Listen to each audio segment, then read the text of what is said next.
Assalamualaikum warahmatullahi wabarakatuh. Kembali lagi di channel Mak Saufa. Alhamdulillah di kesempatan kali ini Mak Saufa mau membuat budgeting di bulan Mei. Nah, bunda-bunda siapa nih yang belum bikin budgeting untuk bulan Mei tahun 2024? Yuk kita bikin bareng-bareng. Ya, mumpung sekarang tuh kita belum terima gaji. Jadi sebelum terima gaji, kita otak-atik, kita rencanain dulu, kita kelola dulu keuangan yang insya Allah bakal kita terima, supaya nanti pas kita nerima gajinya kita udah siap gitu ya bunda ya. Dan kita jadi paham pengeluaran-pengeluaran apa aja sih yang bakal kita bayar-bayarin di bulan Mei. Semoga vlog emak kali ini bisa menginspirasi bunda-bunda semua dan juga bisa bermanfaat. Untuk teman-teman yang selalu mendukung channel Emak Saufa, emak ucapkan banyak terima kasih. Dan untuk yang baru bergabung, emak ucapkan selamat datang. Jangan lupa untuk like, komen, dan juga subscribe-nya. Terima kasih. Nah, jadi bunda-bunda semua jangan pernah namanya bosen, males untuk budgeting ya bunda-bunda ya. Kenapa? Karena meskipun tiap bulan kita menerima gaji yang sama, tapi tetap kita pasti merasakan pengeluaran yang berbeda-beda tentunya ya bunda ya. Apalagi kan tiap bulan itu kita pasti ada kayak apa sih, kayak musim-musim yang berbeda. Contohnya kayak kalau seumpama bulan April kemarin mau lebaran, terus bulan ini mungkin kita lebih ke persiapan nanti bulan Juni Juli ya bunda ya, karena kan sebentar lagi kita bakal ada kenaikan. Nah biasanya di kenaikan atau mau daftar, musim daftar sekolah gitu kan, biasanya kita membutuhkan biaya yang lebih banyak. Jadi nggak ada salahnya kalau kita persiapan dari sekarang tentunya ya bunda-bunda ya. Bukan bermaksud ria atau pamer, jadi Mak Saufa ini hanya menceritakan atau sharing cara emak dalam mengelola gaji emak di Cikarang ini ya. Kalau di Cikarang ini Mak Saufa ini penghasilan Pak suami, dan Pak suami ini ikut yayasan ya bunda ya, jadi nerimanya per bulan sekian. Nah Pak suami ini selain ada gaji pokok, dia juga ada lemburan. Nah karena Pak suami ini seorang sopir, jadi biasanya itu kan dia pulangnya telat gitu, alhamdulillah ada lemburan. Nah untuk mengelola sendiri di sini emak pisahkan antara pemasukan yang tetap dan tidak tetap. Pemasukan yang tetap di sini adalah pemasukan dari Pak suami, sedangkan pemasukan yang tidak tetap yaitu pemasukan yang emak terima tapi jumlahnya tidak tetap dan belum pasti. Contoh nih ya, contoh pertama lemburan Pak suami, yang kedua gaji YouTube emak itu juga tidak tetap ya, karena emak terima tiap bulan tuh berbeda-beda. Nah selanjutnya ada rental, ada kadang kan ada yang minta diantar kemana gitu ya pakai mobil emak, alhamdulillah sih dapat pemasukan juga. Terus kadang juga emak ada endosan dan lain sebagainya, itu juga tidak tetap.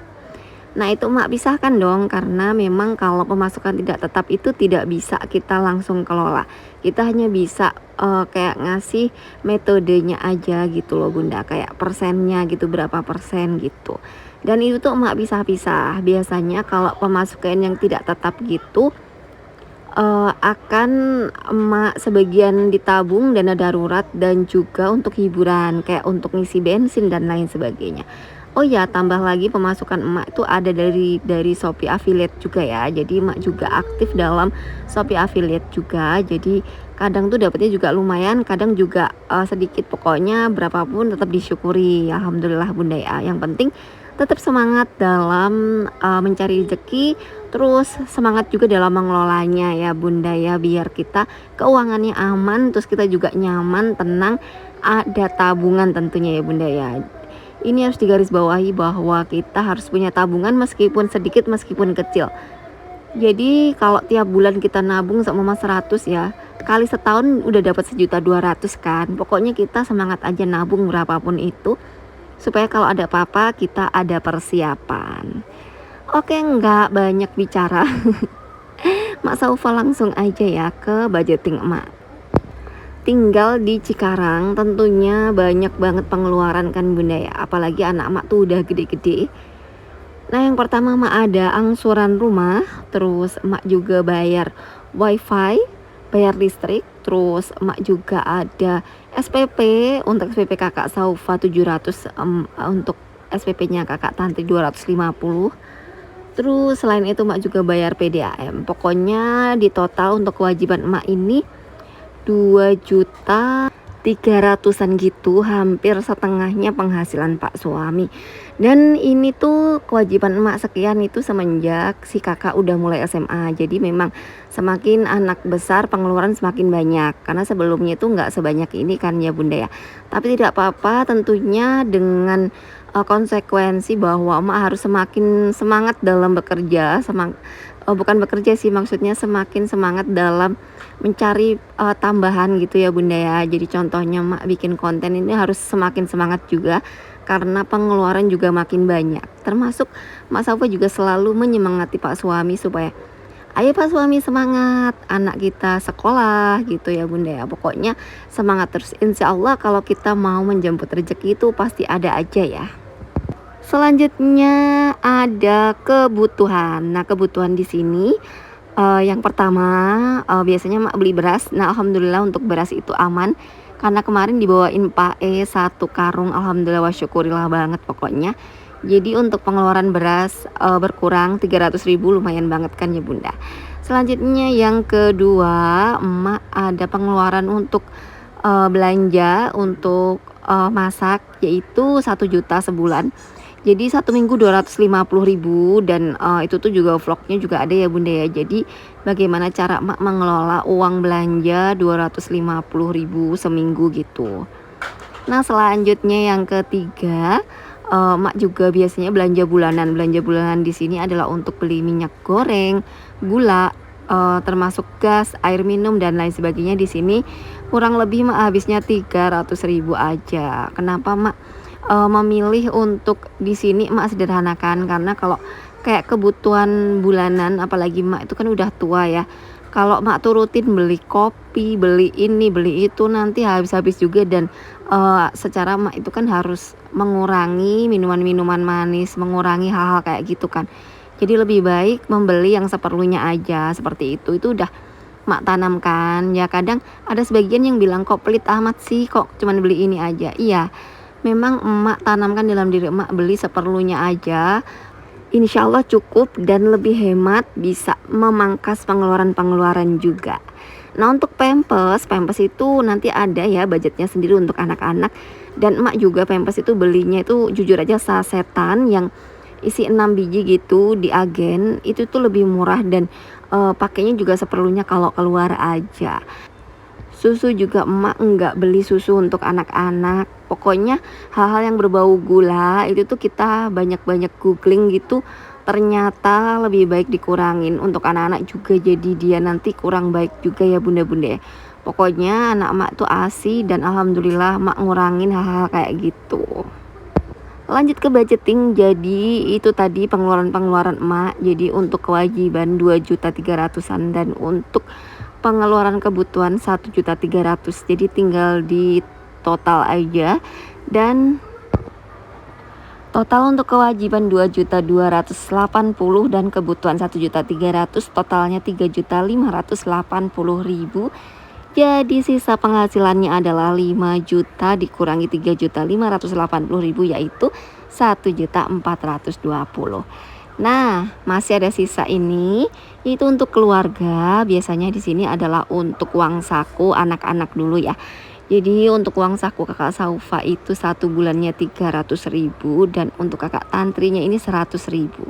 Dan ini juga emak ada lagi untuk adik-adik 50.000. Ini biasanya emak belikan minyak telon sama pampers. Dan jadi total pengeluaran untuk anak-anak itu 450.000, dan untuk si ayah ini 550.000. Jadi totalnya 1 juta rupiah. Dan di sini masih ada sisa penghasilan 1.420.000 dikurangi untuk keluarga tadi kan 1 juta ya. Sisanya adalah 420.000. Nah, disinilah baru untuk darurat, sedekah dan tabungan. Dan di sini emak jelaskan sedikit aja ya, bahwa untuk lemburan Pak suami ini kan belum tentu dapatnya. Nah ini biasanya untuk lemburan ini emak bakal tambahin untuk dana darurat, sedekah dan tabungan. Dana darurat biasanya untuk jaga-jaga di dompet, untuk kayak kondangan, untuk anak-anak tiba-tiba minta jajan, anak-anak tiba-tiba pokoknya pengeluaran lebih-lebih. Terus untuk sedekahnya insya Allah akan tetap konsisten istiqomah. Terus selanjutnya untuk tabungan, nah ini tuh biasanya emak centelin nih berbentuk emas aja, karena kalau sekarang tuh kalau tabungan berbentuk uang apalagi dipegang itu tuh lebih banyak habisnya gitu ya bunda ya. Jadi emak mulai konsistenin untuk tabungan ini, emak jadiin satu sama tabungan lebaran, yaitu tabungan emas perhiasan. Nah ada beberapa temen yang nanya kan, mak selain tabungan emas ada lagi nggak tabungan yang di bank? Ada bunda ya. Jadi untuk gaji emak di YouTube ini, jadi emak biarkan aja di bank biar jadi tabungan, dan emak jadikan tabungan utama. Nah tabungan utama di sini fungsinya adalah apabila emak ada pengeluaran tak terduga dan itu gede, kayak kemarin tahu-tahu harus beli motor, terus pokoknya hal kayak gitu ya. Jadi ini ada tabungan utama emak. Selanjutnya untuk kurban, biasanya insya Allah untuk kurban. Terus pokoknya agenda-agenda bulan, agenda-agenda tahunan dan yang membutuhkan biaya besar itu tuh emak harus pakai tabungan utama emak. Dan alhamdulillah wa syukurlah itu sangat-sangat berguna banget emak memiliki tabungan utama. Meskipun per bulannya diisi berapa ya, namanya emak kan penghasilan kayak gini kan belum tentu ya hasilnya ya, kadang gede kadang kecil. Jadi dari YouTube ini tapi bener-bener sangat-sangat bermanfaat banget. Jadi cara emak mengelola untuk penghasilan Pak suami ini untuk makan, dan penghasilan dari emak ini untuk tabungan gitu ya bunda ya. Alhamdulillah wa syukurillah. Nah demikianlah cara emak mengelola keuangan emak. Semoga bisa menginspirasi bunda-bunda semua dan juga bisa bermanfaat. Mohon maaf apabila mak Saufa ada salah-salah kata. Sekali lagi terima kasih dan wassalamualaikum warahmatullahi wabarakatuh. Tunggu vlog emak berikutnya.